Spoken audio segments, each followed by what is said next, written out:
New Adani Megaport can lure world's biggest ships to India.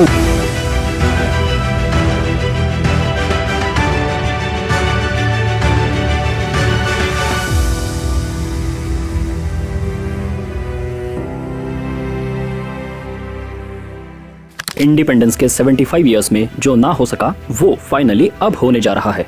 जो China, Singapore, Malaysia, यहाँ तक के श्रीलंका को भी पॉसिबल हुआ, वो करने में इंडिया क्यों रह गया लैगिंग? हेलो फ्रेंड्स, वैसे तो इंडिया के पास 6000 किलोमीटर से ज्यादा की कोस्टलाइन है और उस पर 13 मेजर पोर्ट्स भी है, पर आज तक जो सिंगापुर, ओमान और यहाँ तक कि श्रीलंका को भी पॉसिबल हुआ वो हम नहीं कर पा रहे थे। जी हाँ, मैं बात कर रहा हूँ डीप सी ट्रांसशिपमेंट पोर्ट की। इंडिया का first deep sea transshipment port का एक फेज रिसेंटली इनॉग्रेट हो चुका है, जिसका नाम है विजिंजम पोर्ट, जो केरला में तिरुवनंतपुरम से 14 किलोमीटर्स के डिस्टेंस पर लोकेटेड है। इस पोर्ट को Adani ports and SEZ private limited ने मिलकर डेवलप किया है। इस पोर्ट की खास बात यह है कि यहाँ जो मदर शिप्स होती है, यानी जो बहुत बड़े जहाज होते हैं जिनमें ऑलमोस्ट 10,000 कंटेनर्स एक टाइम में अकोमोडेट हो सके, वैसे शिप्स को पहले श्रीलंका या फिर सिंगापुर के पोर्ट्स में डॉक करवाया जाता था और वहां से छोटे शिप्स में हमें अपने गुड्स को इंडिया इंपोर्ट या इंडिया से एक्सपोर्ट करवाना पड़ता था। बट अब ये इशू रिजॉल्व होने जा रहा है फाइनली। केरला में सिचुएटेड ये विजिंजम पोर्ट को बनाने में अराउंड 7,600 करोड़ की कॉस्ट लगेगी और इसमें अदानी पोर्ट्स के साथ साथ central government and Kerala government भी इन्वेस्ट कर रहे हैं। इस पोर्ट के लिए केरला गवर्नमेंट ने 500 एकर्स का लैंड अलॉकेट किया है और ये प्रोजेक्ट रेडी हो जाने के बाद 40 इयर्स के लिए Adani ports and SEZ private limited को एक टाइप से लीज पे दिया जाएगा,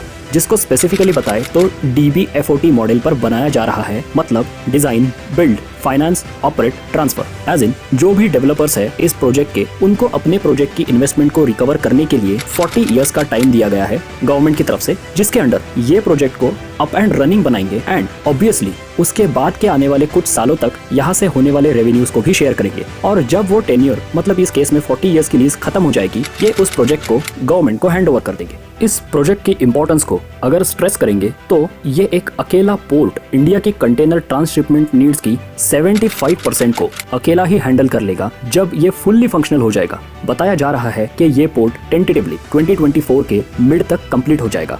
इस पोर्ट की कुछ स्पेशलिटीज है, जैसे कि इसका लोकेशन जहां पर नेचुरल डेप्थ अवेलेबल है जो कि है 18 मीटर्स की एंड इसको 20 मीटर्स तक डीप बनाया जा सकता है, जिससे कि बहुत बड़े साइज के ships that is mother ships को यहाँ डॉक कराया जा सके। और हाँ, एक काफी यूनिक एडवांटेज भी है जो इसके लोकेशन है। इसका जो लोकेशन है वो इंटरनेशनल शिपिंग रूट से सिर्फ 10 नॉटिकल माइल्स यानी अराउंड 17 to 18 किलोमीटर की दूरी पर है और इस रूट से वर्ल्ड का मेजरली जो सारा सी ट्रेड है वो होता है। और साथ ही साथ इस पोर्ट के डेवलप होने से बाकी जो इंडियन पोर्ट्स है उन पे भी काफी बिजनेस जनरेट होगा। साथ ही अराउंड 5000 का डायरेक्ट एम्प्लॉयमेंट सिर्फ इस एक पोर्ट पर बन जाएगा और बाकी कई सारे लॉजिस्टिक्स के हब्स भी इस प्रोजेक्ट के स्टार्ट होने से अब इंडिया में क्रिएट होंगे। इसके साथ फॉरेक्स रिजर्व्स में सेविंग्स भी होगी, क्योंकि अब हमें दूसरे कंट्रीज के डीप सी पोर्ट से अपने गुड्स को लाने के लिए जो कॉस्ट लगती थी वो नहीं लगेगी। साथ ही साथ हमारे कंट्री में इस पोर्ट के थ्रू फॉरेन डायरेक्ट इन्वेस्टमेंट आएगी। वैसे ही शिप बिल्डिंग और उसके allied sectors and even warehousing जैसे सेक्टर्स में भी काफी ग्रोथ देखने को मिलेगी।